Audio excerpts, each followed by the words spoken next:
Greetings. Welcome to another episode of me shooting off at the mouth. It's been quite some time since I've spoken to you people. Much has happened to engage our attention. The hope of unlockdown, the despair of rising numbers, and the painful realization that we will not be able to avoid this crisis. Rather than going around it, we'll have to go through it. I've said this before, I think it bears repeating. The solution will probably lie between our ears, that is to say, intellectually, rather than pharmacologically. Today's episode is to express some angst or pain about the state of the virtual hearings. I shall finish with a story about the Supreme Court, which I think is alarming. But my experience of the virtual hearings of these last nearly 4 months has shown me, I think has demonstrated to all litigators that this video conferencing is going to be one tough road to walk. But first, my favorite, cricket. When T20 cricket was introduced with the first World Cup in South Africa, which we won, my freckled favorite, Sean Pollock, had said that in this form of cricket, a dot ball will be gold dust. And I think that's an analogy we can hold on to. In these days of barrenly staying at home, of not having recourse to courts, court hearings have taken on the value of gold. We realize now how precious it is that you can stand in front of a court and ask for justice. So this is the new gold dust that I want to talk about. And I fear that we are letting this gold dust slip away through our fingers in committing the same mistakes compounded by the virtual video conferencing as we used to commit during the days of physical hearing. So, since I am a lawyer, litigating lawyer, this is what I talk about, and here it is. So, what are the same mistakes that we commit? Let's talk about the petitioner's side lawyers. So the petitioner, for the non-lawyers among you, let me give you a brief background that when you file a new case, usually you ask for some interim protection. And in that interim protection lies the hallmark of your success or failure. Many times it happens that a lawyer is known by the interim orders he garners. Because after that the case goes on and what will happen will happen. But this is the first 15 overs of a limited overs match. And in that time, if you make your mark, that much of a better lawyer you are. So what is it that petitioner's side lawyers do? So we bowl a series of trial balls. And if we persuade the judge to pass the order that we want with this, only this much, we do only this much. And if he's still not biting, we do something more. And then we start importuning and begging and cajoling and sometimes even browbeating, all to get that interim relief. Now, we do a disservice when we do this. We do a disservice to ourselves, to the system and to the judge. We should go to the court with a view that this is what is possible and this is what I am going to ask for. Say your piece and then be done with it. But we don't do that. Why do we not do that? Because what does the respondent side lawyer do if he's there? The respondent side lawyers only aim on the first day. And I'm mainly talking about the first day. Because we've not had, the last 4 months, we've not had a second or third hearing of the case. Only the first hearings are going on. So the respondent side lawyer, if he's present, he will have a series of holding actions where he'll just say enough to make sure that this thing which the petitioner side wants doesn't happen. He may not add any value to it. Chances are he is not as well prepared as the petitioner side lawyer, because the respondent side lawyers are generally government in writ petitions in the High Court, and government lawyers have too much work to be able to go into the depth of each case the way a petitioner side lawyer does. So his or her aim is to postpone this. If an order against the government is being passed, just by any means possible, postpone it. And in the postponement lies their success.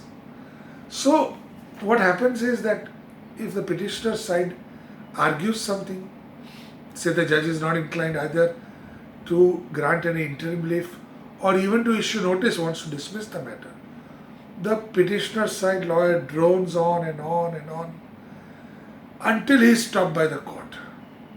He hopes to fatigue the judge into issuing notice. This will have to stop.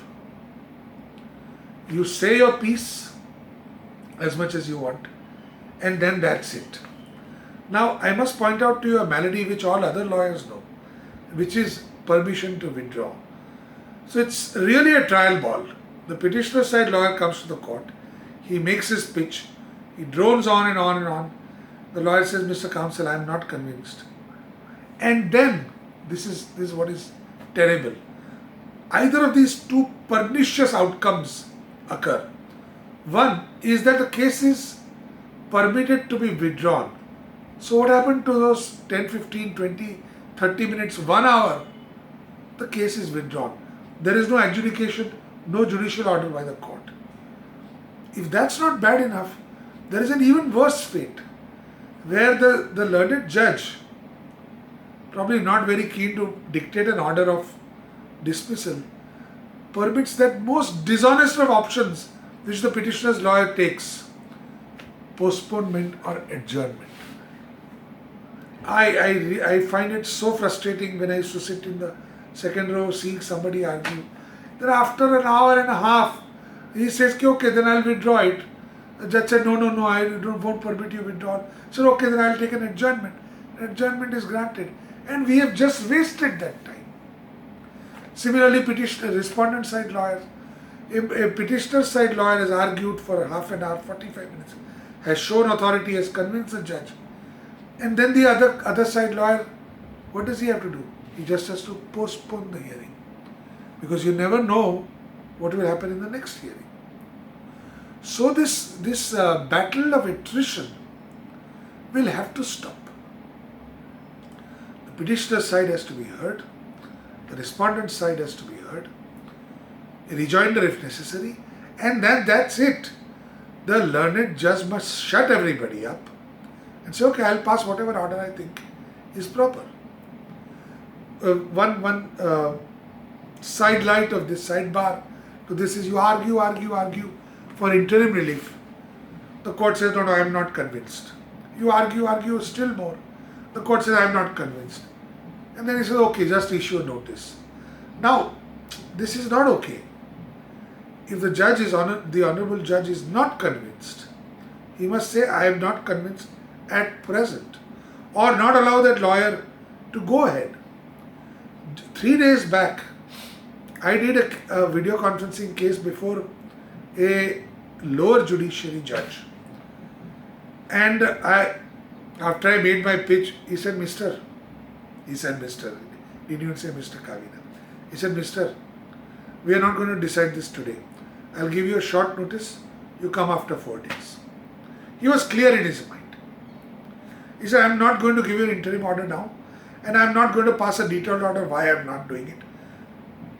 He was conscious of judicial time. And unfortunately, I find that the value we place upon judicial time is not that high. Then, I have to say this, the learned judges are also complicit in this, because a complex, difficult matter comes and the learned judge has probably come across this statute, this law for the first time. There is a big senior advocate, Silk, with a coterie of lawyers and hundreds of crores of stake in the matter, who's arguing something as if it's a self-evident truth. And the learned judge is wondering, are these guys conning me? He doesn't know. Occupational hazard, my lord, is what I would tell him. And the learned judge takes also the path of least resistance. Somebody wants time, grant him time. Somebody wants to withdraw, let him withdraw. Issue notice so that you don't have to pass any orders rejecting the petition. Yet don't grant any interim relief, because the judges also sometimes beset by doubt. कि कहीं ये मुझे उल्लू तो नहीं बना रहा है. I know lawyers will try and get the best for their client. They will present the facts to the judge in a very slanted way. That is the adversarial system. The other side may not be equipped to demolish the edifice constructed by the petitioner side lawyer so well. So the judge is also put in a difficulty, and he also takes the path of least resistance. And the best least resistance path is that proverbial bane of our adversarial system, which is the adjournment. And this is what I mean when I say that 1 hour, 1.5 hours of time between the judge, the petitioner side lawyer, respondent side lawyer has been consumed, and at the end of that, if the matter is to be adjourned, I say to the three of them, you have wasted your time. You have wasted a resource of the nation. Just as the Supreme Court told us, the government tells us that spectrum is a public resource. Judicial time is also a public resource. We only have so much judicial time. We only have so many judges, and we only have so many hours in which they can work. So this flagrant waste has to be stopped. In video conferencing times, it is criminal the way this judicial time is wasted. Then, solution. The learned judges will have to become strict umpires, fair but firm. You say your piece and then you hold your peace. P-I-E-C-E in the first and P-E-A-C-E in the second case. You say your piece and then shut up. The judge hears the other side, rejoinder if necessary, and pass orders. Every hearing I respectfully submit, if any of the honorable judges are watching this, every hearing of any substantial length of time must be followed by a judicial order. Now, please don't tell me that a date of an adjournment is also a judicial order. We know that. I am saying the case must move forward after that hearing. Human beings, this world, the courts don't have the resources to just be profligate with judicial time and scatter it around like grain at a crossroads for feeding the pigeons. In the video conferencing days and the days to come, which are going to be hard days, we don't know when we'll have physical hearings. In these days, video conferencing in time is extremely precious. So I would respectfully submit that everybody will have to bring their A game to video conferencing proceedings. The judges, the lawyers, in fact the registry also. So casually, and I remember back in the day, even now, a matter is listed at item number 42, you come around to that court after going to other courts and inquiring, कौन सा number चल रहा है? अच्छा 30 आया, 35 आया, 40, 42 when the matter is called out. Blandly you are informed by the court master, oh, we have not received the papers for this. This can't go on. everybody will have to be responsible for her actions. Everybody.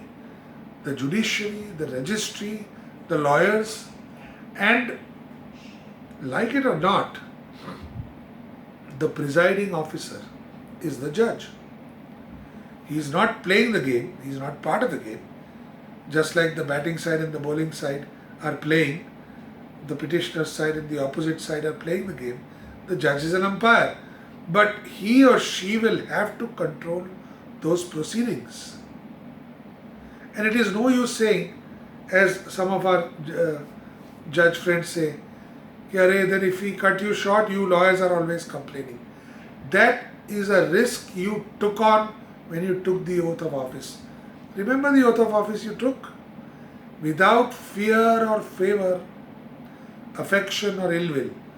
Without fear. If your conscience is clear, you can act without fear. Be sure of what you have to do. And remember, judge is a noun and a verb. You have to start judging now and passing effective orders so that the case moves ahead from one adjournment to another. Something must take place. So much for my pet peeve.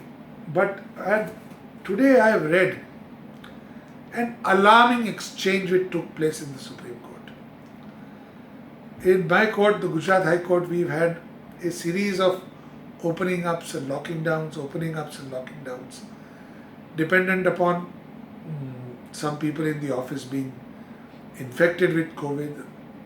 Everybody's probably doing the best that they can, and the lawyers who are always complaining like me, we sit on the sidelines and keep complaining and keep finding fault, but that goes on. But I had said in one of my talks earlier that it will be for the judiciary to pull up its socks lest it become irrelevant. And one alarming sign of this I see in one news report in today's Times of India. I'll be giving the link probably in the description of this video, where I will not name the learned judge of the Honorable Supreme Court, but this is how the exchange between the lawyer and the Supreme Court judge goes. That bench was hearing the matter of the Maharashtra state law reserving certain percent of government posts for native-born Maharashtrians. And the lawyer was telling the court by video conferencing that, sir, it is not convenient, it's a very complicated case, not convenient to argue by video conferencing, please let's have physical conferencing. And now I quote the Times of India's website verbatim. It quotes the name of the judge. You can look it up if you want. I'm not going to name the judge. The learned judge presiding over the bench said, on one hand you want an urgent hearing, then you don't want virtual courts either, then let us close down virtual courts. What do you mean by let us close down virtual courts? Excuse me, your lordship. This is not some largesse you are granting. That, okay, since you are a good boy and you are agreeing to video conferencing, we'll hear it. But if you do, if you cavil too much, we'll close this down also. Sir, I beg you, beseech you, please don't devalue the administration of justice by threatening to close down courts. The ladies and gentlemen of the Supreme Court and the higher judiciary, right down to the lowest magistrate, are charged with a constitutional duty to administer justice. And it doesn't lie in anybody's mouth to say that if you don't want this, we'll close it down. You will become irrelevant. The judiciary, which is a limb of the constitution, of governance under the constitution, will become irrelevant if it sells itself short like this. I find this statement appalling, and I'm happy to say at least none of the judicial authorities before whom I have appeared has ever said this. Oh, okay, if you don't like video conferencing, we'll shut it down. Excuse me. It is not yours to give, nor yours to take away. It is your duty to do your job as a judge, just as it is my duty to do my job as a lawyer. And if we withhold, if we stop doing our duty, we fail in the purpose for which we are endowed all these privileges. You of a presiding officer of a judge, me as an officer of the court with right to access the court. Please look up this news report. You will find it interesting. And I'll just conclude by saying judicial time is gold dust. Let it not slip away through our fingers as we look at the next surge in numbers or the next diminution of infections of COVID. Thank you.